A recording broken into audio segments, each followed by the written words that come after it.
Recording! Hoping that gets it on everything. Check one, check two. Check one, check two. From a certain point of view. I think I'm cool. Keep it 100. You ain't got to. It's still blue. Keep it about this distance from you because it's very sensitive. Oh, okay, great. And I'm very loud. And, well, you're going to be talking at me, so that way it'll catch it a little more, and then that way, yeah, we're good. Cool. I'm not. Check one, check two. Sounds okay? Sounds perfect. Great. Looks perfect. I did a sound test on all the wires and everything before, so we are golden. Cool. Right before I started recording, I realized I gave Slater my SD card and tripod, so I DoorDashed expressed these two tripods. The tags are still on them, and the micro SD that's in the mixer, because it's the same reason why my dog gets excited every time I move, because she knows I'm a nigga that can make shit happen at any moment. God damn it. Where's my lineup? Here it is. Okay. Do you ever spend all day with your own words and you go, why did I do this? Mm-hmm. You gotta like shift. You have like Clark Kent to Superman mode too, where like you'll be like from like work, and then come talk about this stupid shit. Like, I don't know how you compartmentalize. For me, it's all about it's all kind of the same shit. Like my dad always said, he goes, if you want something done, give it to a busy man, because that's kind of like what I'm like when I'm in, particularly when I'm working remotely. Like between meetings, I'll go into Adobe or Submagic and I'll edit something. I'll look at a clip for Secret, right, and then I'll go into the meeting and I'll be like in work mode, and then I'll flip back and like it's that's how I work too. Yeah, like sometimes I'll be like giving instructions to someone on like my team, and then also like texting like the crew about like, maybe we can do like this clip. So I actually think it helps me because it keeps me in like work mode. Yeah, I agree. It's like when it's amazing to also hear you and I are so alike once again. But this fucking iPad. And I also need to be busy having OCD and everything. I do too. Yeah. No, I mean, you're the only person who I don't feel bad about texting at 1 to 4 in the morning about Secret. Yes. For that reason. It's not letting me open any of my I've never seen iPad do no shit like this before. Look at this shit. I can't open my app. I know, it's like the Seinfeld bit when he's like, women want to know what men are thinking. Nothing all the time. Yeah. What did you do last night? It's comic books. Only comic books. His whole life is cereal and Superman. Is that dark? I'm restarting it, just hoping. Oh, yeah, no worries. That gets me. Oh, yeah, no worries. Yeah. Yeah. Talk to me, Ben. I saw Superman again. Did you? I did. What'd you think? Oh, it's beautiful. It's a great movie. It's beautiful. Oh, babe. I don't know. Funny thing is, I actually played Superman in a commercial with Jerry Seinfeld. That's correct. Remember? The Capital One. Capital One commercials. Deep cut, babe. Oh, my God. Yeah, I saw it again, and it was amazing because I'm glad you retained so much information from it, because I'm watching it the second time being like, I don't remember a goddamn thing about this, and I've recorded a podcast about it the next day. I forgot about the second post-credit scene, which was them at the wall. But I realized, and a lot of people are saying, that was James Gunn talking to the audience, saying, all right, that's it. It's done. It's not perfect, but it's put back together. And then Mr. Terrific goes, oh, what do you want me to do? You reconstruct and build home? So a lot of people are like, that was Gunn directly talking to the audience, knowing how controversial it is. The internet will break this weekend after Zack Snyder sees it and gives it a thumbs up. I don't know if you saw the Rick and Morty episode where they're both on it. No, I saw the James Gunn clip though. Yeah, from the Rick and Morty episode. Yeah, they both did it. Like, there's there's a civil war without it between the Snyder Bros and the people who liked this movie, and I'm like, those guys are friends and they both like each other's movies. Dude, there are people that we haven't said anything about the Snyder stuff, and there are people that have already commented on our clips being like, Man of Steel is so much better. I'm like, watch the episode. We talk about how we like Man of Steel. Yes, and it's just become a Republican movie. I hate to say, but it's become a Republican movie, and you can just show by the contrast of how many people would you say died in Metropolis in this new Superman movie? Off the top of your head, probably single digits, right? Yeah. How many people died in Man of Steel throughout the entirety of the entire movie? I would gather that almost as many people died in Man of Steel as died in Watchmen. Yeah, which makes sense. Same director. Same director, and also same kind of Superman. I'm not gonna lie, we know what we're talking about. All right, now it'll open. Okay, now we got this. I got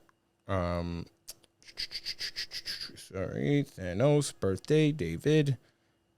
I started actually naming my files instead of like mommy mothma.69.4 because I'm editing a lot of our Andor reels too. And what's that Rick and Morty joke? It's like they all say it was like fart or something. Fart AIDS or something like that. Blowers. Yeah, fart AIDS. Yeah. You thought it was all things, or was it taken for granted? That's not embarrassing for me. Why'd you rip it off? So I have kind of I have an intro. And I'll throw to you. Then I'm just going to go over the premise. And then we can just talk however you want there. But Perfect. I have written down stuff for the premise, the gimmick, the teen years, college chaos, adult and nuclear pettiness, the end game of sadness, and the takeaway. So like I have something that got our conversation through. Teen year. You're just talking about that one story. Yeah. Oh, the birthday. Yeah. Oh, I thought we were doing the whole issue. Oh, no, I thought we were just doing the birthday. That works, too. Yeah, is that okay? Yeah. I think that's a quick one-shot for us. Yeah, it's a very quick one-shot. I'll make a nod to the other stories within the issue. Like, yeah. Sorry, I would have read the whole thing. I enjoyed it. No, the birthday's the best part. Beautiful. Yeah. Okay, all right. And then so I figured that'll take like 25 minutes, and then we'll do view mail for the rest of it. Yeah. Yeah, perfect. All right. Welcome to Secret Identity, the podcast where we talk about comic books like they're Supreme Court cases. I am Inevitable. I'm your host, Troy Bond, co-creator of Secret Identity with my other co-creator, Mr. Brent Black Obsidian Birnbaum. Salutations. Did I nail that? You absolutely nailed it. And then today I will also be co-host and Lord of the Rings stan, Slater Harrison. Slater Harrison. What was Squidward's name in Infinity War? I forgot what that guy's name was. He had like Ebony Maw. Ebony Maw. I assume we've killed them all. That guy was cool as hell, That guy was cool. Your powers are no match for me. Wizard. Then I will take the stone off of your dead corpse. Funny trinkets. Today we're in sort of a limbo of a comic book movie renaissance right now, where we had Superman last week, which I just I told you I saw it a second time, and we have Fantastic Four next week. And rather than double load you with FF before you go see the movie, we're going to do some Fantastic Four issues coming up, and we're going to do a Supergirl coming up as well. Today, we're just going to do a fun one-shot of a comic that's been talked about a lot on the internet. I didn't realize how popular this was. I went on Reddit, and I saw how many people had read it, and it makes sense because it's at times, I'm like, this is an actual real Marvel comic. Like they published this. Somebody in a meeting said, what if Thanos, the guy who wiped out half the universe, spent 80 years ruining one guy's birthday? And then someone else said, green light it, give this man a raise, cancel the Fantastic Four. This is the future. I love it. We're talking Thanos Annual #1 for those paying attention at home. And this is crazy because this came out in 2018. Yes. So Thanos has never been more popular than in that moment. Height of Thanos mania. Height of Thanos mania. I was curious about Thanos. I didn't really know anything about him. And there's no, like, outside of Gauntlet. Right. I really didn't know anything about him. And this was a garbage book called Thanos Imperative that's like... Which one was that? It was the sequel to the original Guardians run from like 2008 to 2010, which is a great run, but it ends with like Thanos kind of finding another universe where life can't die, and he fights like an alternate version of Captain Marvel. It's a bad book. I hate to say this, but I'm not a big Captain Marvel fan. No. Yeah. Any of their iterations. When we were in Seattle. You're Annette Bening? You're that Benning. Fucking Captain Marvel, Monica Rambeau. Oh, yeah, I'm sure, but you didn't check Cosmic Being off on your scholarship, did you, Monica? Thanos hype is what got me back into comics, to be honest with you. Like, I hadn't seen a comic book movie in theaters, I think, since, I want to say, Age of Ultron, and then I kind of just fell off, and then I went to go see Infinity War because everybody was talking about it online, but not really spoiling it, which I thought was beautiful. And then I left the theater after Infinity War with like this empty feeling, and then I wanted to be like, I was sort of enamored by Darkseid as a kid because you're enamored by what you fear, and I just love a villain who has his arms behind his back and is ultra confident, and I wanted to learn more about Thanos, and this ended up being one of the books that I came across early on, and my thought process of Thanos was enhanced, unlike where if somebody just starts reading Batman and the first book they read is The Dark Knight Returns, that's going to obscure their view of the character. This enhanced my view of Thanos because he's evil, but he's petty. He's so petty, and that's why I always liked comic book version Thanos better than MCU version, even though I love Brolin, because MCU version feels like Darkseid. Yes. That feels very Darkseid-esque. Wanting to wipe out half the universe for balance feels very much kind of like trying to get the anti-life equation. Thanos in the comic books is a simp. He's in love with death. He's petty. He's been cast out because he's ugly. He's a fascinating character. And this book is interesting because we're going to be focusing on one story of the 6 in Thanos Annual #1. And what are the other books? So it's one issue. It's all narrated by Cosmic Ghost Rider, our boy. Our boy, we got to do a Cosmic Ghost Mr. Rider Castle. one day. Yeah, man. Jonathan Baratheon just started filming Punisher, but he's been in character for 4 years because he thinks he is the Punisher. So true. Even on the bear. He's going to take shots at me because I nap. So either way, I'm in trouble. Let me tell you something. But Cosmic Ghost Rider is telling this story, which I find so fascinating. That's how I found out about Cosmic Ghost Rider. Right. And he's basically saying how horrible and evil Thanos is, and he tells 6 different stories. So the first story is one about him training Gamora. There's another story about him going to like this Happy Tree Friends type universe and just getting them to all massacre each other. There's another one where it's there's a group of like kind beings that worship a god, so he kills their god, takes away their immortality, and gets them to all kill each other. There's another one where it's like he wants to show Death his ability, how much he appreciates art, so he finds the worlds that love art the most when he's got the gauntlet, and he destroys them. He goes showing that art is meaningless compared to what I can do for you. We just do blow up Tish. Again, Emerson for some reason. Emerson, yeah. And then the last one before the one we're going to focus on, and that I think is his cruelest one, where he helps an old lady across the street, and in doing so, he messes, because he used the time stone, so he's able to see the future, and he knows there's this woman on a bus. With a Scrivener's rye. With it. So there's a woman on a bus, and if she bumps into this person getting off the bus, then it's going to set off a chain of events where this woman is going to change the world. Like a butterfly effect. Butterfly effect, exactly. It's butterfly effect. She's going to cure cancer. She's going to end world hunger. She's going to help not only the planet, but the universe. She's basically going to be like Mandela cranked up to 11. And I'm going to guess Thanos helped her off the bus. What Thanos does is he helps an old lady cross the street, and because of that, this woman who's going to change the world doesn't bump into the woman she's supposed to, and then it just shows her living her life in mediocrity. She's just like watching TV, eating Doritos, and as she's dying, she's on her deathbed, Thanos comes to her and shows her what her life could have been, and so her final moments are in agony because she just lived this average life and she knows she could have changed the universe. Oh my God, that's horrible. It's actually the worst thing he does. That is the worst thing he's done. The story that we're about to talk about is the funniest one. Yeah, it's a funny version of what he did to that lady. It's so evil. Oh my God. And 6 issues came out in 2018? Oh, it's one issue. It's one issue. Yeah, it's just out. It's a supersized issue, just different parts. Yeah. And today we're talking about the victim of his cosmic pettiness, one of Marvel's most mediocre heroes. His power scale is his name is David. I want to play Dave in a movie. You would be great I as would Dave. love to play Dave. He's not Dave Richards, not Dave Stark, just Dave. Dave. Just Dave. Paul, we got a little bit of Dave music. They call him Lil Dicky. Yeah, it's Lil Dicky. Save that money. Thanos versus a guy who probably works at Jiffy Lube, I'm going to assume, basing after everything that he did. And it starts with a baby, David, his first birthday. The parents are clapping. There's a cake, there's balloons, and everything looks perfect until the front door blows open like it's a Jerry Bruckheimer movie. He's like the Kool-Aid man of agony. He's like the Kool-Aid. Oh, Titan. yeah. Oh, yeah.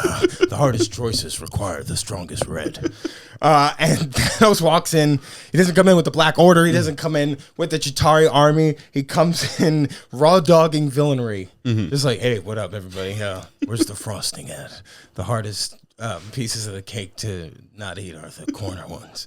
And he doesn't snap. He doesn't kill the parents. He just picks up the baby like Rafiki in Lion King. He picks up baby David and he whispers something menacing. And then I'm gonna be a mighty king. Yeah, he was like, nah, your life's fucked. Thanos is stuck in you. You're fucked. Your name's David. And John Oliver voiced David for some reason.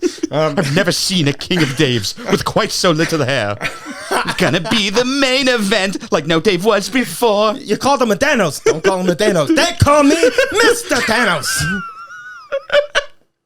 That was a deep cut reference for the night. Why they're referencing a Sidney Poitier movie in a Disney film? I don't know. I remember my dad was black. Trick, he was black. So I remember being a kid and him pausing that and showing me the Mr. Pibb clip, and then I was like, okay, Sidney Poitier, guess who's coming to dinner? Whatever. I didn't realize how obscure that reference was for a Disney kids movie in 1993. In the heat of the night.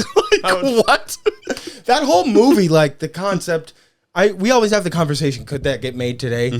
Lion King, I think the version that they put, like 2D animation, certain things only work in that format. Yeah. Like Jerry Tartakovsky's, there's a thing for your bingo card. Clone Wars works separately from the 3D Clone Wars because like those are two different stories being told. You know, like and I said bingo card because somebody on the subreddit has created a bingo card of things you can punch out. I'll put it right here up on the screen. You could screenshot it and make it. You get no prizes. It's just a little fun thing to follow. Shout out Lincoln March. Shout out Lincoln March. I've become so numb. Do you want an encore? Do you want more Jay-Z verse? But the point I was making was Thanos just shoves the cake on the floor and that's it. That's what he does for his first birthday. Which I think is hilarious. And he takes the blanket. He takes the blanket from David, too. Yeah. Good luck growing up to be Linus, you Lucy-less fuck. He's like the wedding crasher for toddlers.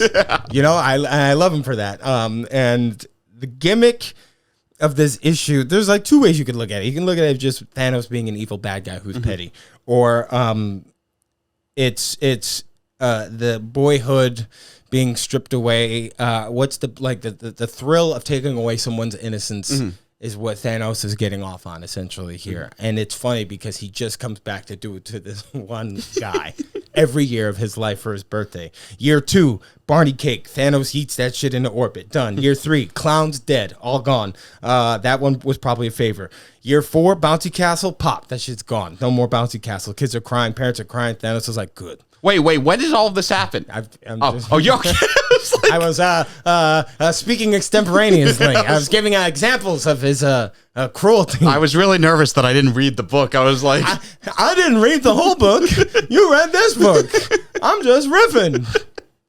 But by year 10, David is just broken. Well, 5 is when 5. Oh yeah, 5. What happens? Because in 5 for year 1 he steals the blanket. Year 5 he causes a car crash that kills Dave's dad. Then year 16 he sends the text message to Dave's girlfriend. Watching Thanos text is so fun. How does he do it with those thumbs? It's like Terry Crews. And the way he looks at Dave, he goes, "You're not coming back from that. Happy birthday." That was great. That's the best way to mess with this. The way he oscillates between what he does, because then at 16, Dave's at a frat party and he poisons everyone at the party. At 25, I think. Wait, no.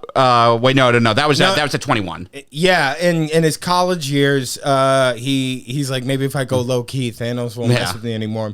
No more big party, no invites, and Thanos is wearing an RA vest. That's another little bit. Oh, sorry. You really did take the places later today. I love it. The Becky, was that the teen years? That was his girlfriend? I don't know if her name. Yeah. When he's 16, he's crushing on this girl, Becky, and he invites her over for cake, and Thanos intercepts Becky mid-route and drops her off at an alien planet. This is all riffing. That was all a bit. No, sorry. It's all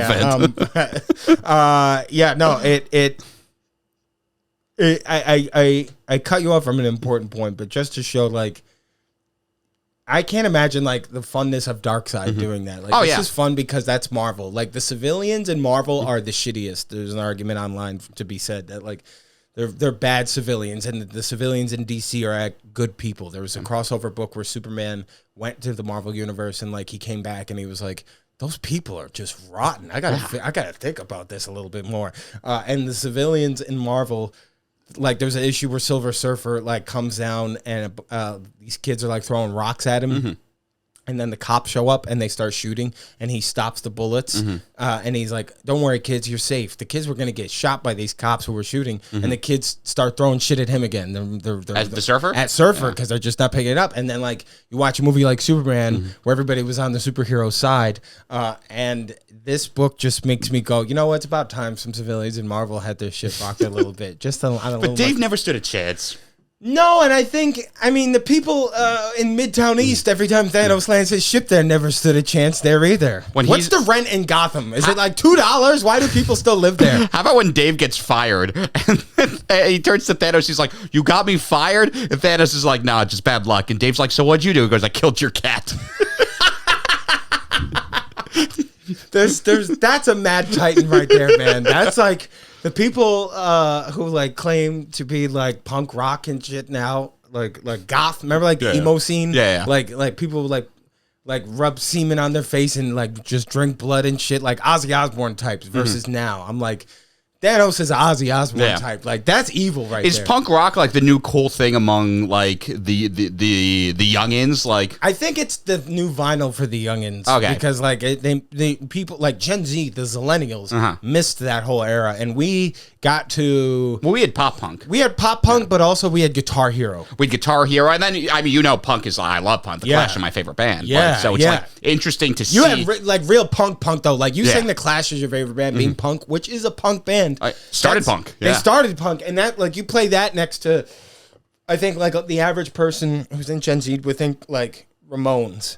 Well, actually, Ramones did start punk, but Ramones are. They're not as good a band as the Clash. I would agree with you heavy-heartedly. The Ramones were not featured in a scene in Sopranos where Tony crashed Phil Leotardo's car into a... Was that Rock the Casbah? Rock the Casbah. Right. I had no idea what those lyrics were until I looked them up maybe about 2 months ago. There's a great commercial about that, actually, of people trying to sing the lyrics to that song and getting it wrong. Yeah. Like one guy's like, "Stop the cat box."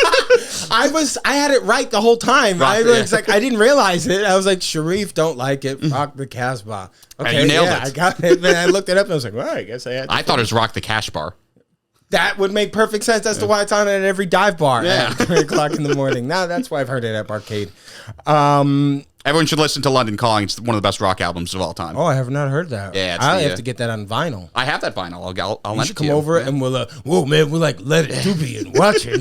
I heard if you listen to that album and like watch The Wizard of Oz, like Toto never runs away, man. And those midgets don't do nothing to Judy Garland. It would be really funny trying to sync the London Calling with The Wizard of Oz. Or Infinity War. Although I have found that War Pigs over and over and over again goes really well with A New Hope. I believe that by accident because you ever hear T-Pain do War Pigs, dude? Right? Oh my god, yeah, it's a damn shame what happened to T-Pain. Like being told by your idols that you're ruining their genre, and then him just being like, "Wow, I guess I'm gonna stop now." Yeah. Like. It would be like if I told you to stop doing comedy. No, that was horrible. Chelsea Handler was on a podcast recently. She was like, I saw Woody Allen and Sun Yi, and I was like, so how did you do me? That is hilarious. That is a brilliant. She was a little old for me.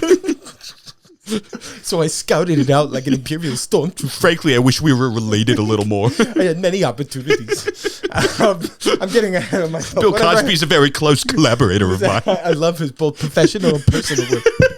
He did stand up sitting down. And I took these allegations standing down. I'm not worried about Woody Allen casting me in another movie. I'm not too worried about it. I don't think Woody Allen's going to be around much longer. I mean, I said that about Henry Kissinger, and we lost Ludacris before we lost him. Yes, I'm here to talk about my 100th birthday. And Cambodia. Wait, what? Ludacris? I mean, DMX. Okay, I was gonna. No, Ludacris is still with us. That was a ludicrous thing for me to say. What else? Ludaverse got the Infinity Gauntlet and everybody going lost. Roll out. What? Yeah. I got the clump in my Thanos. Going to fuck up David's birthday. I like to think of Thanos just walking out to wear the hood at. Oh, that would be Thanos' walkout song would be number one shot. Woo! Back again, Luda. Thanos. What else? Before I get ahead of myself, there's not much that happens in this issue. I want to make sure I summarize it well enough. What else happens in this issue? We get teen years and then adult years. He's dead with his cat. So his cat dies. His cat died. So it's his 30th birthday, and he's freaking out. He's like, ugh. Another birthday's going to ruin it. Thanos doesn't show up. Yeah. And it turns... Because the Avengers exiled him. Right. So he gets so hyped for his 31st birthday, and Thanos shows that he's like singing, and Thanos finishes the song. And he's like, Dave, I'm so sorry. He goes, I'm never going to miss another birthday. And he destroys all the houses around Dave. Yeah, that's just sort of like him being like, sorry I missed your birthday. Let me give you Hurricane Katrina as a rebuttal. Seriously. And Dave... Thanos does not care about black people. No, it's crazy that was once a controversial statement by Kanye. Now I would kill for him to say that at least once. You know that song he put out? What? The Heil, a Certain Mustache Man? Oh, no, I didn't. That's a whole ass song he put out called Heil, you know... And then he just literally goes, I'm a whatever, I'm a Nazi. And I think it's him pleading, being like, I'm so addicted to drugs. But we go after Zoran. Yeah, you know, that's the guy who's going to mess everything up for us. Not the guy wearing an all-black Klan hood next to DJ Academics. Doesn't David try to end his own life at one point? That's a great scene. So when the last scene he has with Thanos, he's 45. Yes. And like his life is like he's living in like a shitty like studio apartment. There's just like garbage everywhere, and you see he's just like clearly not doing well. And Thanos is like, boy, not a lot to work with here. And hey, what am I gonna do to this guy at this point? And Dave is like, he goes, you know what? He goes, I always wondered why you go after me. He goes, you fight the Avengers, you try to wipe out half the universe, yet for some reason every year you're coming after me, and it's because you want me to kill myself, and I'm not gonna do it. He goes, I'm gonna keep on living. He goes, and you know why? And then Thanos just hits the ceiling and floods his apartment, and Thanos is like, I don't care why. I'll see you in a year, Dave. Yeah, and then is that when it ends? That's when it ends. That's just so great because I don't need to see an end of Dave's life. Mm-hmm. I love that it goes on and it does the thing with the woman with cancer, and there's also I love, like, in Absolute Batman, that universe right now. I read it. I haven't read it yet. It's once we get to a certain issue, we should definitely do it. Like, that Batman's like 6'9". Mm-hmm. He has Mr. Freeze is like a colossal titan in a way. Like they use it like in a way where rich people go to cryogenic labs to stop themselves from dying, and Freeze overdoes it. And the Joker, everybody's like, oh, I can't wait to see the Joker. And the Joker, his suit is made of dead babies. Oh my God! And I was like, this universe is crazy. And it definitely is supposed to be like, you know, it's Absolute Batman. It's their ultimate. I don't think you always necessarily have to go over the top to show what a character is. Like in the Batman, we get a whole glimpse into his backstory in one look when Gordon goes, kid found his parents, and then Batman looks at him, and then you get Bruce's whole backstory right there. This is a great way to tell how evil or petty a guy is without it being and then it ending with that story with that old lady. It's just like, it's a tale of two titans. It's such a good point that you're making, because I want to focus on that word you said, petty. Mm-hmm. That's what makes Thanos, in my opinion. The fact that he's this very human type of guy, a guy who's spurned, who can't find love, who's like, to feel something, he's just going to ruin a guy's birthday. And that's always what kind of differentiated him from Darkseid, in my opinion. Like, Darkseid is an absolute ruler. He's an absolute ruler, exactly. He's like he's almost like that Loki line, like, I'm burdened with glorious purpose. Darkseid to me was always encapsulated in that, and I think we've talked about this before, but that last episode of the animated series when Superman finally phases off with him and then defeats him, and he's standing over him, and then Darkseid's a world of cardboard. They go and get him, and they're going to help him, and he's like, this is what you'll never understand, Kryptonian. You know, like when they all help him out after, like, Superman thought he just freed them, and they immediately go help him out. It wasn't like a Wizard of Oz ending. That to me is Darkseid. Like, there's absolutely no good in him. There's no good in Thanos. He's evil incarnate. Yes, and I thought one of the great characterization moments in Thanos in the MCU is when he made that deal with Strange with the stone. Like he gave his word. He said, I won't kill him if you give me the stone. Yeah. Backs out, does his thing, whatever. And that's because Strange knows the outcome that they have to do to get to where they got to go. But I don't ever see comic Thanos doing that. I just I love that in that out. So Strange sees 14 million possibilities. Right. And Tony says, how many do we win? And Strange goes 1. So that means out of the 14 million times, every single time Peter Quill fucks up. Yeah. There's not a single time where Peter Quill doesn't fuck up and Tony's saved. Peter Quill goes 0 for 14 million. Because he is the link pin in that situation. Like, they had the gauntlet they off his hand. Won. They had it off his hand. There was not a single... He goes 0 for 14 million. He can't keep his shit together. If I'm Tony Stark, I'm coming back as Doom. First guy I'm coming for is fucking Peter Quill. For what he did to Anna Faris. Seriously. Mom was great. I don't know if you ever watched it. Great sitcom by Chuck That was Lorre. with Allison Janney, right? Yes. Yeah. Oh, I love.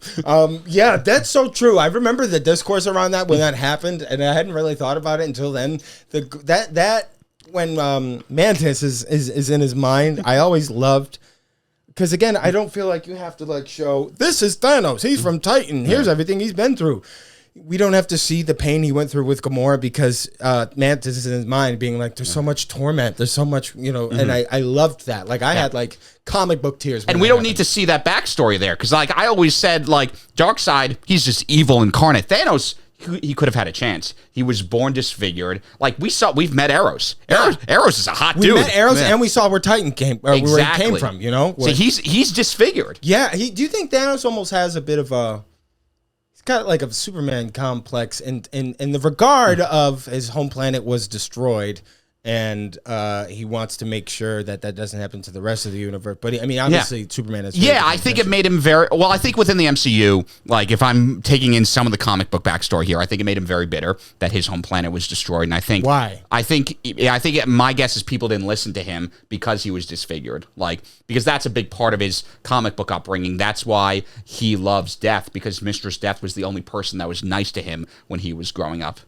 Yeah, right. Yeah, that's like Herbert from Family Guy being the only nice guy to him growing up. Hey, Thanos, it must be my birthday. Come grab the stones. The best ones are at the bottom of the bag. I like when he goes up against the episode where he goes up against the Nazi. Oh my God! Yeah, they actually made him a hero. when Peter and the Nazis switch place, and Chris is like, I don't know which one to shoot. Peter's like, wait, what? We didn't even switch places. It doesn't make any sense. And he says, "What's my birthday?" And Peter doesn't remember it. That happened to me at TSA where I forgot my ID once, and they were like, "What's your mother's date of birth?" And I was like, "Give him the date of birth." "What's your father's date of birth?" Gave him the date of birth. "What's your brother?" And I was like, "Which one?" And they go, "All right, what's your aunt's date of birth?" And I was like, "The aunt who I haven't talked to since I was 12? I'm not even sure what her last name is." I don't think I know any of my aunt's dates of birth. I didn't even know her last... I did not even know her last name. That's what happened to me. I was coming back from South Carolina, and I was like, I got to get an ID stat. And then they bring out these Homeland Security dudes who are like huge and brawny, and I'm like, please don't let them see any of my tweets because that will definitely get in trouble because that's the era we're living in right now. Yeah. I very much felt like living in an art shop. And they were like... the picture should have killed Krennic when we had the chance. I was surrounded. I've known where you were this whole time. Doesn't seem fair. Doesn't seem fair to... Hey, you on your own! Luthen Rail! Yes. That was his porn name and his real name! Yes, tell Luthen Rail! Say it louder. We got a lot of good reception on that Certain Point of View episode. Oh, did you? I love that. People who were like, I love watching nerds nerd out. Yeah. You're welcome on that show anytime you want. I had a blast doing it. It's doing any kind of nerd stuff with you is amazing because I love this podcast and it's important. I think today it's just you and me. Slater's out working, and Brent and I started this because we just would have these conversations while we're supposed to be doing actual work at like a comedy club and be like, one second, I gotta go and do this show, and you gotta go do a show in a few, and I am going to do another podcast. But like the beauty of comics to me is anytime I was stressed out this week or I felt overworked, I would just pick up this book and just reread it. No music, no nothing. It's just like I was able to just shut my world out with this book, and it's why I think comic book movies are so important because that's the pipeline. We talk about this ad nauseum that leads you into books, and like even just trying to find this on the Marvel Unlimited app, there was so much Thanos stuff Yeah, I know. that I combed through, and there was so much that like it's like I had an excitement of like, oh, I get to read this stuff coming up right now, and I love villain comics. Like we did Books of Doom, which I thought was a masterpiece. Great one. But it, there's not outside of like Venom and Morbius. I can't think of another villain movie. I mean, I guess kind of with First Class, but how have we not gotten a Magneto movie?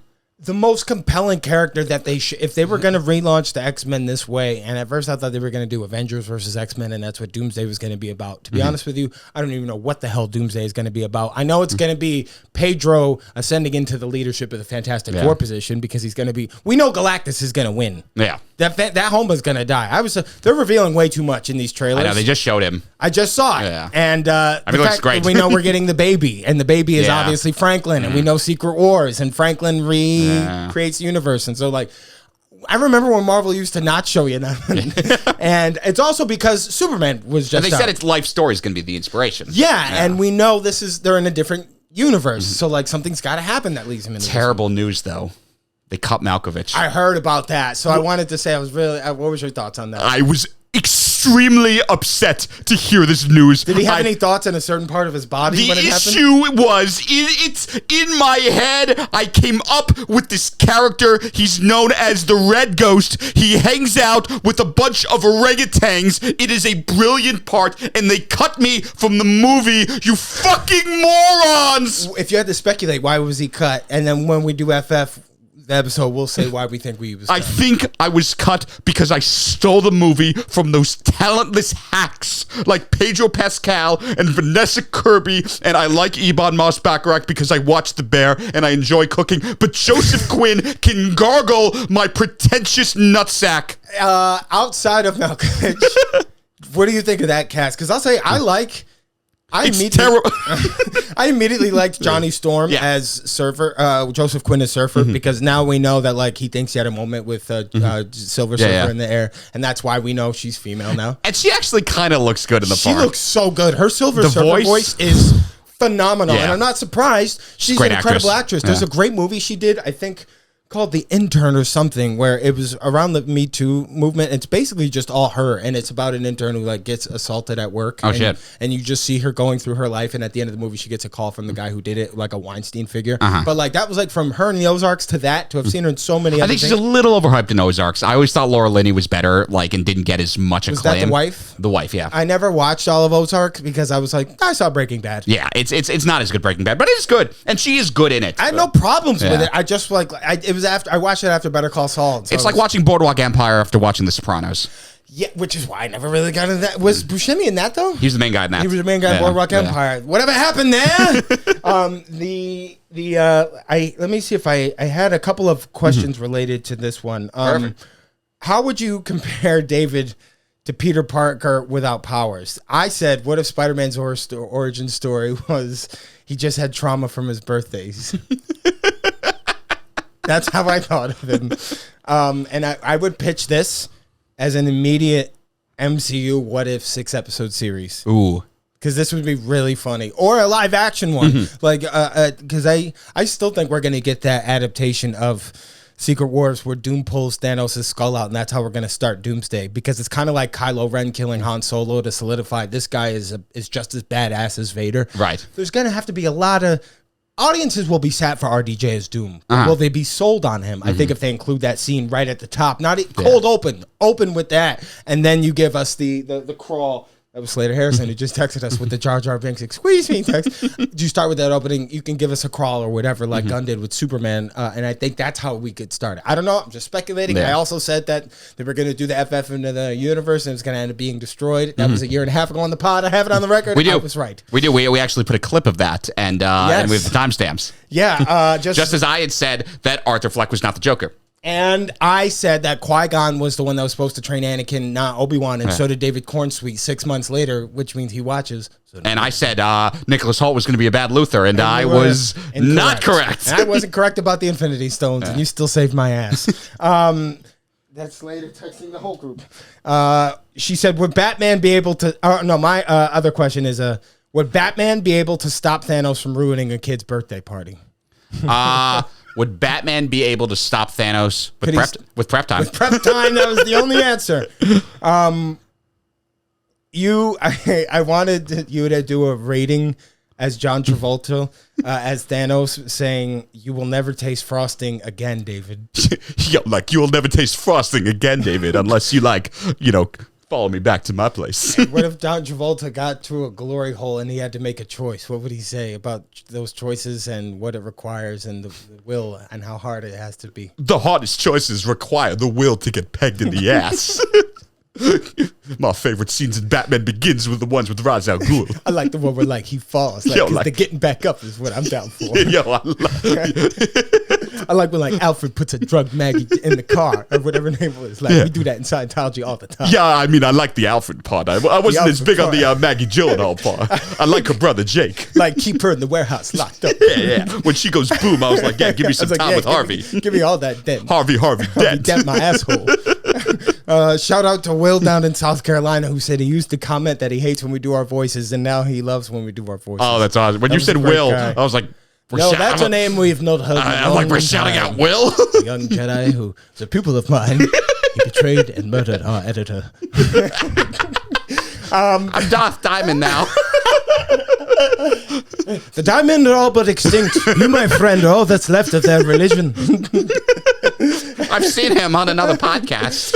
Listen, Diamond, next time you want to talk to me, you come talk to me yourself. Don't send one of your twerps. You got some questions from our viewers, and we'll wrap this puppy up? Let's see, We're already at 40. How beautiful is that? Oh, I love that. Let's see. Thank you for indulging my line reading, by the way. Oh, absolutely. Sorry I didn't catch on faster on the on the riffs between yours. I was just nervous that I didn't do the homework. No. I honestly, at a certain point, I realized that I didn't ever really set you up. These are bits because I have a very Troy McClure voice sometimes. I'm like, I am Troy McClure, and this is how Thanos ruined a birthday party. He called ice because David was from Guatemala. R.I.P. Brent OnlyFans when?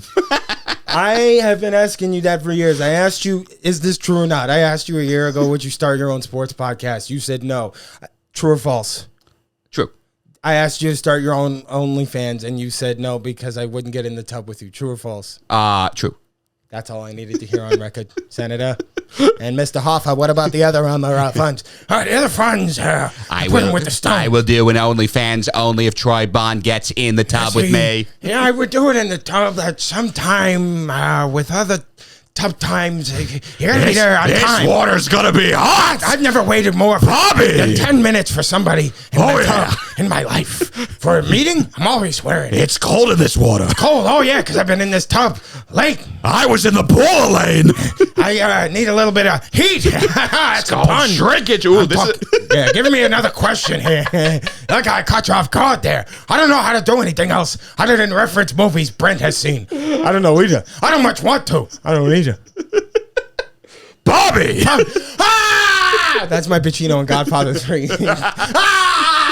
Hey, pull me back in! Hey, pull me back in! Okay, this is a good one. This is a good one, Shrek. I got a good one for us right here, Shrek. You're going to love this one. You're going to love this one, Shrek. You're going to love this. Ready? Listen to this. What if Superman voted for Bernie Sanders, Shrek? I don't need his vote, but I appreciate it. I appreciate the millionaires and billionaires of Krypton coming here to influence our metahumans. I understand he's not sponsored by Lutacorp, but what about Bruce Wayne? I love that Mr. Terrific guy. He is a good fella. That's the one dude who voted for me in Vermont. That was black. I got the black vote. It was Mr. Terrific. All right. Question. If Dick Grayson gets introduced in the DCU, should he start as Robin or already be Nightwing? Well, that's a good question.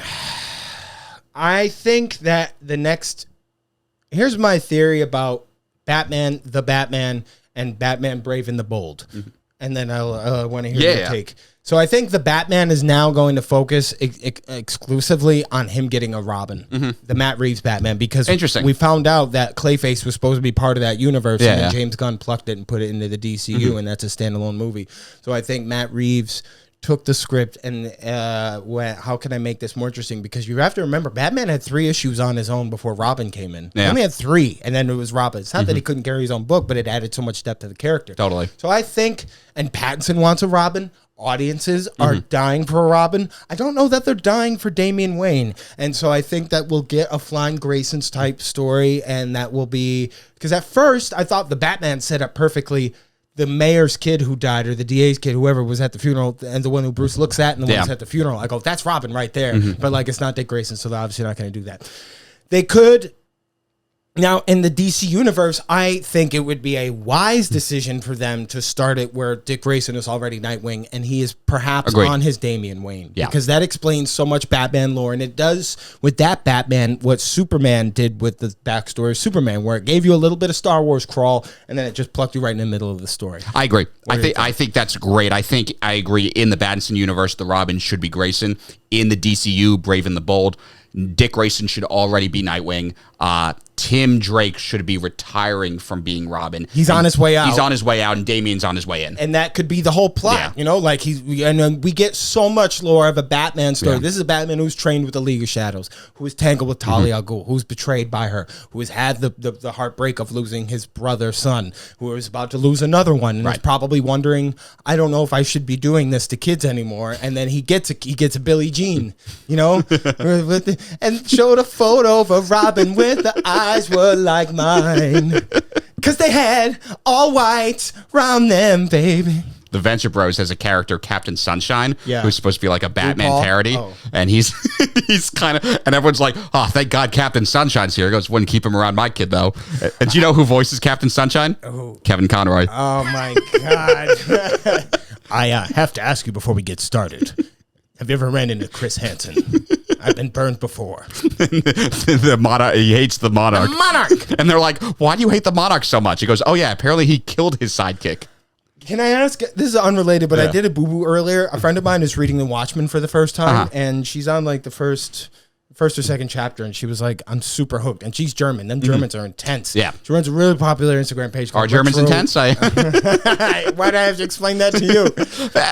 There's a Batman. She runs a really popular... There's a Batman! There's a Batman! There's a Batman! Are you harboring enemies of Arkham Asylum? She runs a really popular Instagram page called Retro Liquor, and she's reading Watchmen, and she showed me a panel right before the first like Hooded Justice story, and I was like, have you figured out who? She was like, why does Rorschach always reek? And I was like, have you figured out who he is yet? And she was like, no. And I was like, you know what? I'm just gonna do it. I'm not gonna tell you who, but the end is nigh. And then she went, oh, since you figured it out, did I ruin the story for her? Because I always thought that it's better if you know that he's around the whole time. No. I mean, Rorschach being revealed as that dude, I mean, it's a big reveal, but that's not what I mean. If you told her, hey, Adrian Veidt is actually the villain, he's gonna blow up New York, that's ruining the story. That's wow, I can't believe Luke Skywalker is Darth Vader's son. Yeah. It's like someone told me that Ryan had a boyfriend that looked like a girlfriend who looked like a boyfriend last year. It's not confidential. Running around. I only know that part of the song because Weird Al's Polkarama that came out around that same time. It's like, she gives me money when I'm in need. Yeah, she's a trifling. Who sings that again? Somebody told me that you had a girlfriend and a boyfriend. And that's when Thanos ruled. When my birthday, he killed my pet cat. I'm going to guess Fall Out Boy. You would know more than I do. I'm just a teenage dirtbag, baby. I don't even know if that's the same band. It's like in 30 Rock that's when Tracy was like, I don't know what none of those words mean. Uh-oh, here come the roofies. He's not well. Dr. Spaceman. I owe you an apology, JC. This is Dr. Leo Spaceman. Thoughts on Thanos' live-action portrayal? I feel like we already answered that. Yeah, we answered that. Favorite out-of-pocket thing Thanos has done? This, yeah, for sure. Honestly, though, no, the old lady thing. That's my now. The old lady thing is brutal. That's crazy. That's savage. That's crazy, Liz Lemon, isn't it? That's crazy, Liz Lemon. I also like in Endgame when he takes the Power Stone and punches Captain Marvel in the face. That's such a quick thinking move of his. I love that he does that. Guy Gardner loved it too. I don't think this Guy Gardner would hit women. I don't think so either. And I thought that's just because I love Nathan Fillion. Yeah, and there's like this discourse in Star Wars that there's this guy, Star Wars theory, who's a bit of a grifter, and he hated the SA scene in Andor. He was like, Darth Vader would have never tolerated that. And I was like, yeah, Darth Vader, the guy famously known for being pro women's rights, who choked his pregnant wife on a lava tarmac. Yeah, he would have been like, hey, wait a second. Yeah, the guy who killed the younglings. That guy respects women. He's a good guy, Vader. That's what the Empire is all about. They have a whole intimacy coordinator that lets you know if, hey, this force choking gets too much. Take it up with the Grand Inquisitor. For the Empire. For the Empire. Let's see. What's another good question? Yeah, and this on one more good one. Will you consider covering the Blackest Night comic event? That's a good question. Where's that one? That's like a big Green Lantern crossover because we've obviously crapped on the Green Lanterns a lot. Yeah, we have. Deservedly so. Like, yeah, but and maybe it's just a case of like, Mr. Miracle or another character like that. Maybe we haven't found the story we love. I agree. Yeah, maybe if this story is like real, like I think people say Grant Morrison like has done some great Green Lantern stuff. So I'm like, or Jeff Johnson. Because Grant Morrison, he's All-Star Superman. Yeah, and he's All-Star Superman, and what else did he do? It was so nice having Rosie here for that one episode to Google stuff. Exactly. Too bad nothing got done. Oh, great. Grant Morrison was Final Crisis, but he was All-Star Superman. The other day I had Brent over with a friend of mine, and I said, Brent loves the Crisis storyline. Go ahead, talk to him about it. And Brent is too polite to chime in, and he eventually was like, I hate those books. It's just one of those fun situations. And he kept talking anyway. He kept talking. He goes, and the vampires. Yeah, that friend of mine is running for Congress now, and I love him to death. Wild. But yes, we'll probably add it to the list just so we do a Green Lantern thing, and I'm sure it'll change my opinion. Yeah, you're Steven Crowder. Change my mind. Our next few books that we have coming up, just so everyone can stay up to date. We are after this week, we are going to be reviewing Fantastic Four. Fantastic Four. Didn't you guys chart in the 60s? Then we will be reviewing Supergirl, Woman of Tomorrow by Tom King. Then after that, we have the Fantastic Four, about 12 issues from the 2022 run. Then we have this wonderful book right here that a fan of mine gave me a few years ago called Batman in the 50s, where I thought it'd be fun to take a look at some of the 50s issues and arcs where, as you can tell, it looks very Dark Phoenix-y, where there's a lot of reading and writing. But Golden Age, baby. The Golden Age. Yeah. We haven't done a Golden Age, so I figure who better to do the Golden Age. I don't know if we've even done a Silver Age. I'm not even sure I know what's the difference. And then after that, we're going to do Jujutsu Kaisen. So those are our next few episodes. So we have it laid out. And then continue to follow us along as you all have been. We love our true believers. We love our true believers. We love Big them. Fans. What's going on with our humans and in some cases metahumans? Fred Skull is my favorite of the true believers. Are you still talking about Lex Luthor? That guy, he's a real creep, that Luthor guy. You look at him, I don't know anything about him. We're dismissing the case. He split Metropolis in half. That's what they said. That was years ago. And then, frankly, the DC Universe, they elected him as president. You got to say he was a good guy. I'm supposed to not take an airplane. It was a private plane. It was a private plane given to me by Colto Martis. They gave it to me. They said, we have to have this gift, so I'm going to take it. That's a rude question. Amanda Waller is a very close friend of mine. She's one of the greats. I love what she did over there. That was a beautiful plan. It was really remarkable. You look at it. She had two teams. One of them was never going to make it. You had this guy, the Weasel. That's what we called Fauci, the Weasel. You look at him, the Weasel. They look kind of I think we need to investigate what happened on Colto Maltese. Harley Quinn may have been a victim. She may have been a martyr. She actually voted for, in the DCEU, the old one, she voted for Bernie. Did she? Yes, so they're both from Brooklyn. In the Birds of Prey movie. The Birds of Prey movie was good. That was a good movie. That was a good movie. That was a got so legit good overly movie. hated. Oh, I know. That was so much fun. That movie made me get up and get a bacon, egg, and cheese. Seriously, Mary dude. Elizabeth Weinstein was incredible. Love her. They didn't really know what to do with her character. Remember the Birds of Prey show that lasted like 5 minutes? Yeah, with Hamill as live action so Joker. So good, yeah, because that's the only other voice he could do. Even when he was Luke Skywalker, he was doing a bit of the Joker. When he was Ozai in Avatar: The Last Airbender, he was still doing the Joker. It's time for the Jedi to end, Batsy. I haven't seen this raw strength only once before in Ben Solo, when Bats fucked Batgirl on the top of the roof in Killing Joke. That was a great... The two brothers on Avatar The Last Airbender, there's Mark Hamill, who plays Fire Lord Ozai, and then Uncle Iroh is Mako, a.k.a. the voice of Aku. Long ago, tell me about it, Aku. Prince Zuko. Long ago, there lived an Avatar. He was also the last airbender, was he not? That is what I call you when you break wind in an elevator. I, Aku, fought in elevators. Yes, where your gases pass. The shape-shifting master of farting. Can you shape-shift into a guy who doesn't look like he's doing yellow face doing that impression? I cannot, for I am Aku, and my foe is an Asian man voiced by a black man. Aku, no! My name's Conrad.